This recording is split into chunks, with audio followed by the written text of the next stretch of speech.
noches a todos.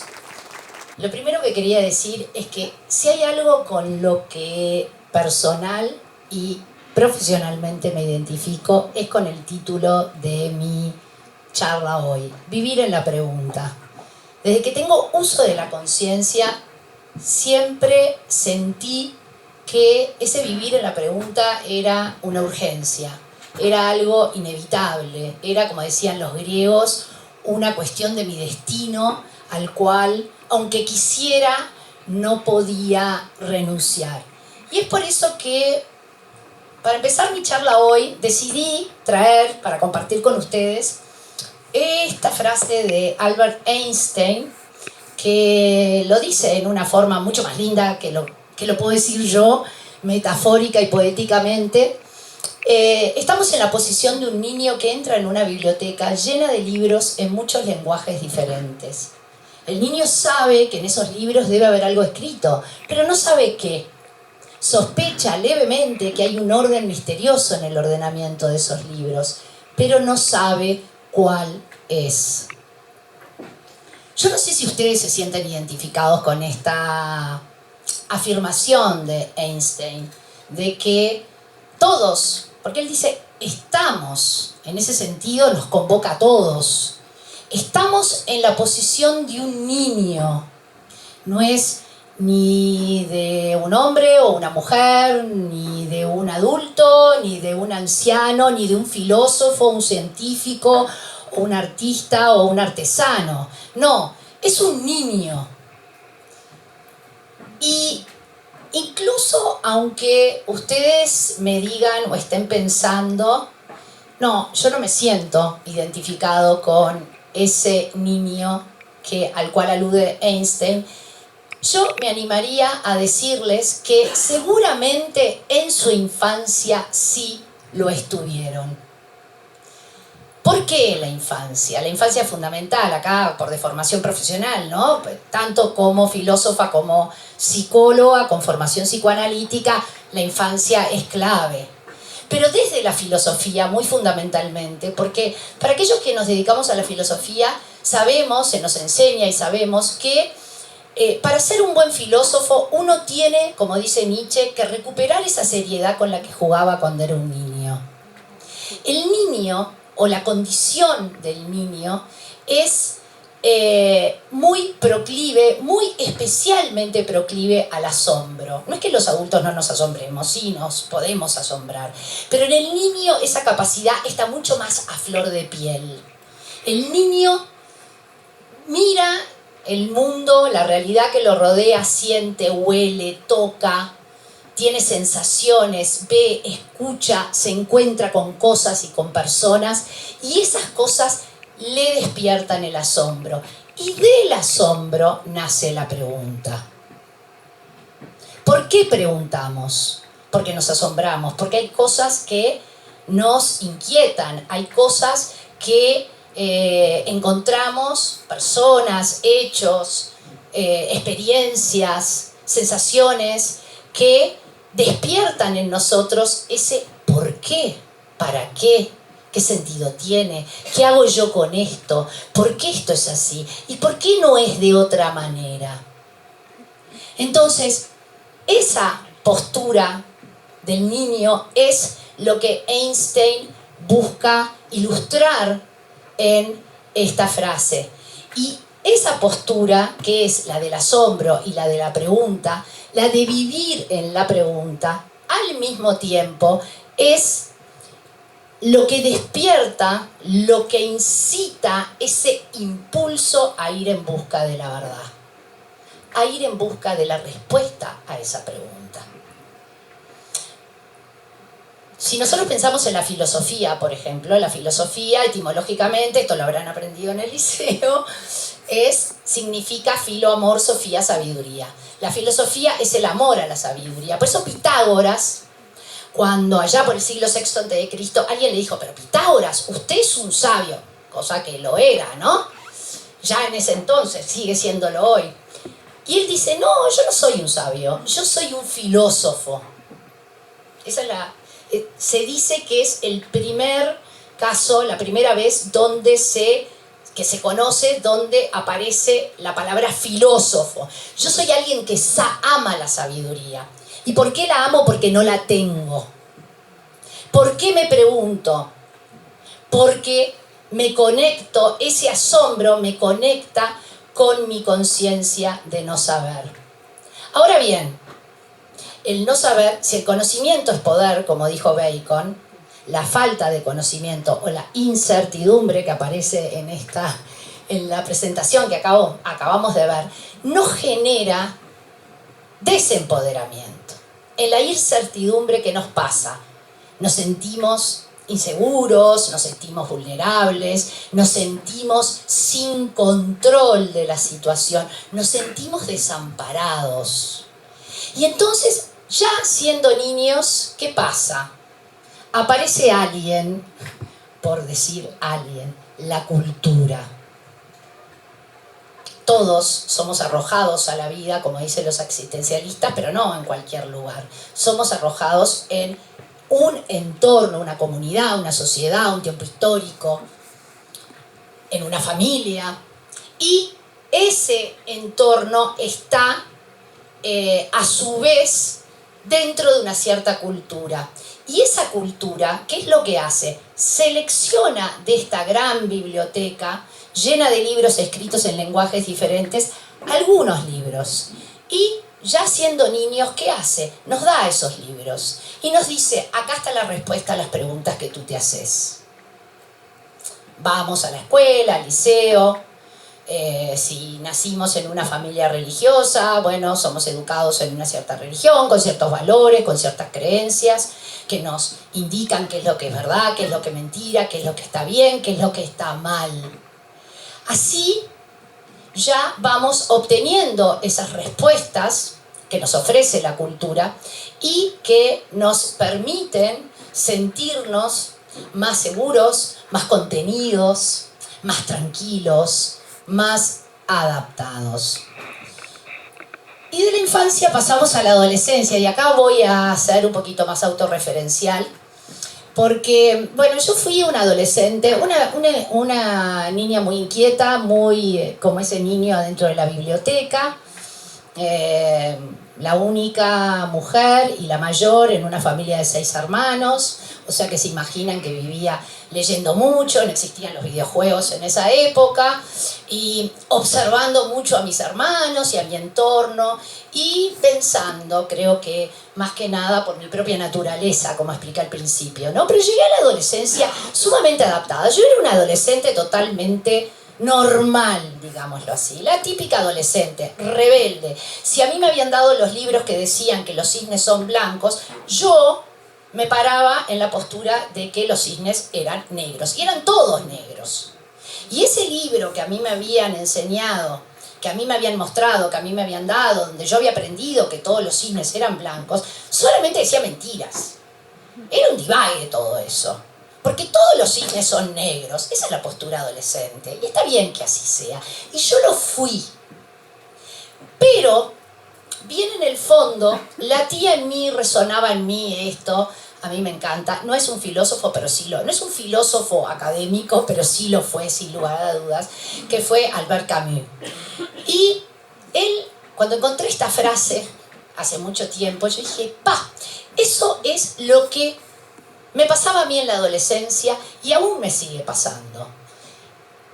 Esto de que si existiera un partido de los que no están seguros de tener la razón, yo adheriría, ese partido sería el mío. Yo tenía esta sensación, a pesar que afirmaba que todos los cisnes eran negros, pero bien en el fondo, yo sabía que era tan dogmático y absurdo afirmar que todos los cisnes son blancos como afirmar que todos los cisnes son negros.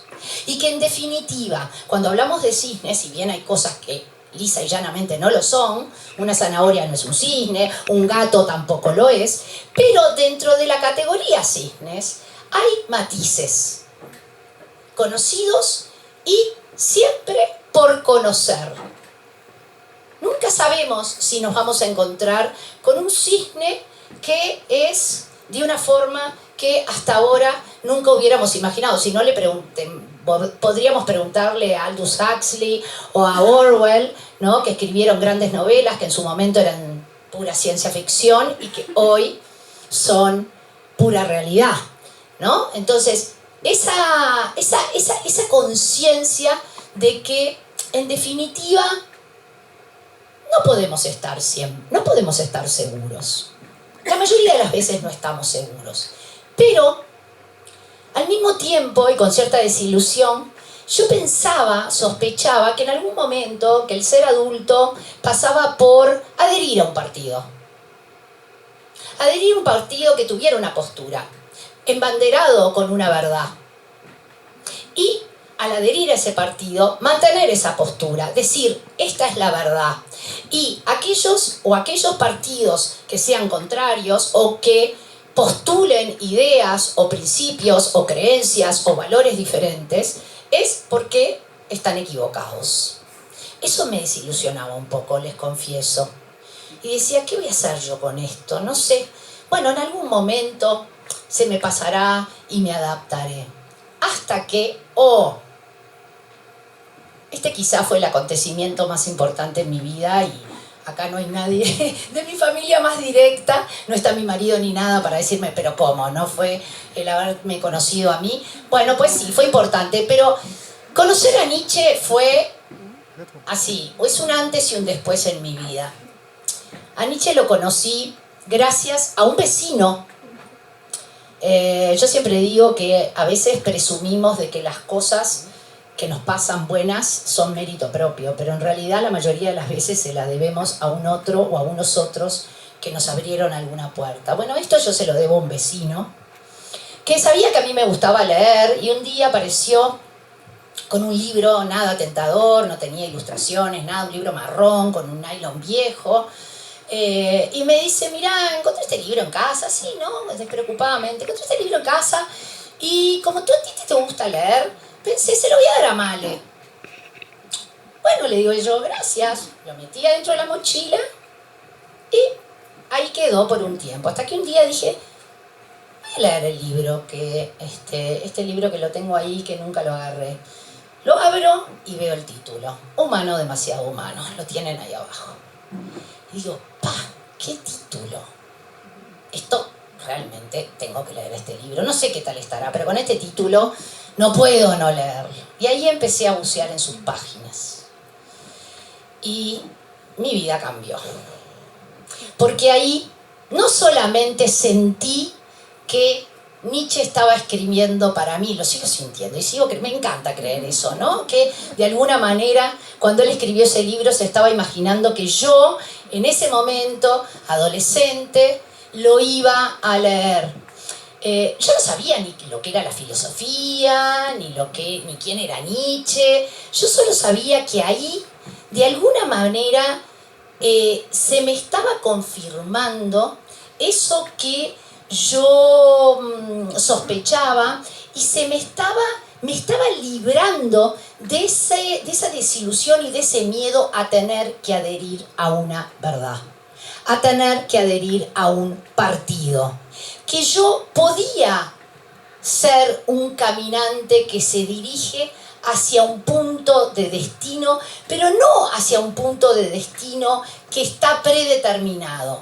Que alguien me dice, vos para ser exitoso tenés que ser tal cosa o hacer tal otra, sino que yo era la responsable de crear mi propio destino. ¿Cómo? Con esa libertad de la razón, que no es otra cosa que la libertad para pensar, la libertad para cuestionar esa verdad que se me daba en todos esos libros que yo encontraba en mi entorno. Y así fue como terminé como Wilde, ¿no? Habla mucho de la belleza de la certidumbre y sí hay algo en la certidumbre, hay una seguridad, hay un confort, que no lo vamos a negar, pero no debemos ignorar la belleza sutil de la duda. Creer es monótono, sí lo es, la duda es apasionante. Y así entré en la Facultad de Humanidades. imagínense cuando le dije a mi padre que iba a estudiar filosofía. ¿No? Ahora está un poco más de moda por Merlí y otras cosas, pero es más común. Ahora hay bastantes estudiantes en la Facultad de Humanidades, casi 20 veces o más de la cantidad, del número de estudiantes que entraban a Humanidades en mi época, que éramos muy pocos. Cuando le dije a mi padre casi se desploma. ¿Pero qué vas a hacer? ¿Y de qué vas a vivir? ¿Y qué hace un filósofo? Un filósofo es alguien que está allá en una torre de marfil pensando cosas que no tienen nada que ver con la vida. Es un divague la filosofía. ¿Por qué no vas a algún curso? Yo conozco a algunos profesores de literatura que dan algunas cosas de filósofos y qué sé yo. Estudia Derecho y trabajá, mi padre es abogado, ¿no? Y venís a trabajar conmigo. Pero mi pasión era más fuerte. Porque no les miento, o sea, no les voy a engañar. Yo me cuestioné también en algún momento. Pero mi pasión siempre pudo. Por eso les decía al principio que creo también es que de alguna manera era mi destino, es mi destino de vivir en la pregunta. Entré a la Facultad de Humanidades y, como anécdota, contarles, porque esto tiene mucho que ver con lo que vino después, a mí me pasaba que yo salía de clase y me paraba en la vereda ahí en Magallanes, Uruguay, a fumar o a, yo qué sé, a tomar aire, y veía a la gente pasar y yo decía, pero todas estas personas tendrían que venir a las clases. Lo que vemos en las clases es lo máximo. O sea, esto es para la vida, esto te cambia la vida. No es algo que a vos te puede interesar o no, dependiendo de si te gusta la matemática o te gustan las letras. O no, acá esto es la vida misma, esto te cambia la vida. Obviamente que nunca lo hice. Y me recibí y empecé con la docencia. En la docencia encontré una oportunidad, porque en las clases con los estudiantes, tanto en secundaria como en la universidad, bueno, yo veía y aprovechaba esa oportunidad de compartir con ellos y ellas esa pasión y poder mostrarles eso que yo sentía. Aunque nunca me faltaba algo. A pesar de que la docencia, como yo decía hace un rato, es la gran escuela, siempre le digo a mis hijos, sean profesores, enseñen lo que les apasiona, porque ahí es donde realmente aprendemos, es la mejor escuela. Pero me faltaba algo, había algo que todavía no me terminaba de conformar. Y así fue como un día me animé y dije, bueno, voy a hacer un café filosófico. ¿Qué es un café filosófico? Un café filosófico es un espacio abierto al público en general, donde hablamos de diferentes temas filosóficos. La libertad, la muerte, la locura, el amor, etcétera, etcétera, etcétera. Entre otros muchos más. Y yo tenía un poco de temor, digo, ¿y qué si no viene nadie? ¿No? ¿Qué si café puse en el Facebook, tal día, tal hora? Y dije, ¿qué si yo llego y hay 3 gatos locos? Y qué horrible, qué frustración. Bueno, los cafés filosóficos se llenaron de gente.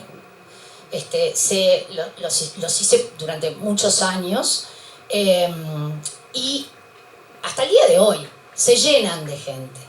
Y eso, les confieso que ese quizás fue el segundo acontecimiento clave en mi vida, porque ahí fue cuando yo confirmé que realmente esa sensación que yo tenía cuando me paraba fuera de la Facultad de Humanidades era cierta, y que la gente, las personas que no necesariamente se dedican a la filosofía como me dedico yo, sí encuentran en la filosofía un instrumento para dar sentido y enriquecer su propia vida.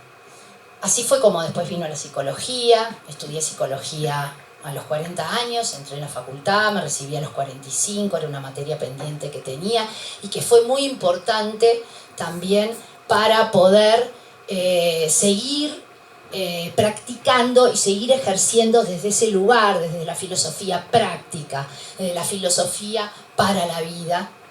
Después, como contó Romina, me formé en Estados Unidos con Lou Marinoff, que es autor de Más Platón y Menos Prozac, para ser consultora en filosofía. Y bueno, hoy, ¿qué les puedo decir? Yo hoy sé que este life-work balance, este equilibrio que está tan bien representado con la balanza y afuera, entre mi vida personal y profesional, es una realidad para mí. Es una realidad para mí en gran parte gracias al hecho de que me dedico profesionalmente a dos disciplinas que me lo facilitan enormemente. Pero también es una realidad para mí porque de alguna manera yo confié en esa intuición, en esa sensación y en ese ejemplo también que me daban mis grandes maestros, Sócrates, Nietzsche, entre otros. Así, finalmente, y para terminar, quiero hacer una pequeña reflexión en torno a esta frase que titula todo el evento de hoy, ¿no? El MP Update. El equilibrio es el éxito. Bueno, a ver, si estuviera Aristóteles acá diría, ay, pero esto no es una novedad. Yo esto lo dije en el siglo IV a.C. y ahora, a ver, ¿recién se dan cuenta de esto? Es obvio que el equilibrio es el éxito. Sí, es cierto, pero como yo siempre digo, las grandes ideas son atemporales. Y eso que era cierto en el siglo IV a.C., a pesar de todos los cambios, sigue siendo cierto hoy. Ahí está la genialidad de estos grandes maestros. Ahora, a mí esta frase me disparó la pregunta. Digo, bueno, pero ¿cómo? Si bien yo soy platónica, Sabater dice que los que nos dedicamos a la filosofía como a Nacional y Peñarol, ¿no? Somos o platónicos o aristotélicos. Bueno, yo soy platónica, pero no obstante eso le reconozco a Aristóteles grandes ideas y esta es una de esas ideas que yo tengo como referente, ¿no? Y las que tengo presente en mi vida y que me ofician de guía, ¿no? ¿Cómo logro yo este equilibrio? ¿Cómo se conecta el equilibrio, mi equilibrio, ese equilibrio tan difícil como preciado que yo busco en mi vida? ¿Cómo se conecta con el hecho de vivir en la pregunta? Y la conexión, les confieso, es directa. ¿Por qué? Porque es la pregunta la que precisamente me salva una y otra vez, o más bien me rescata, una y otra vez de esas caídas, tanto en el exceso de el dogmatismo fanático y acrítico del yo tengo la verdad y todos los que no piensan como yo están equivocados, como del nihilismo relativista del ¿qué importa? Todo vale, total, nadie sabe qué es la verdad. Por ende, ¿qué sentido tiene buscarla? Así, para terminar, y a modo de ejemplo y de ilustración, me gustaría contarles un pensamiento, algo que dice Joseph Ratzinger, que aparte de un papa fue un gran filósofo. Y en Introducción al Cristianismo, que es una obra de él, él dice, basta, no lo sé de memoria, ¿tá? Pero les transmito la idea, basta un mínimo de razón o de pensamiento crítico para que tanto el ateo como el teísta, más convencidos, que se encuentran parados en lados opuestos, en veredas opuestas, se encuentren en el medio de la calle y ese encuentro es el encuentro que propicia la duda. Y les puedo asegurar que ese encuentro en la duda, ese encuentro del puede ser que si es de otra manera, es humanamente fascinante. Muchas gracias.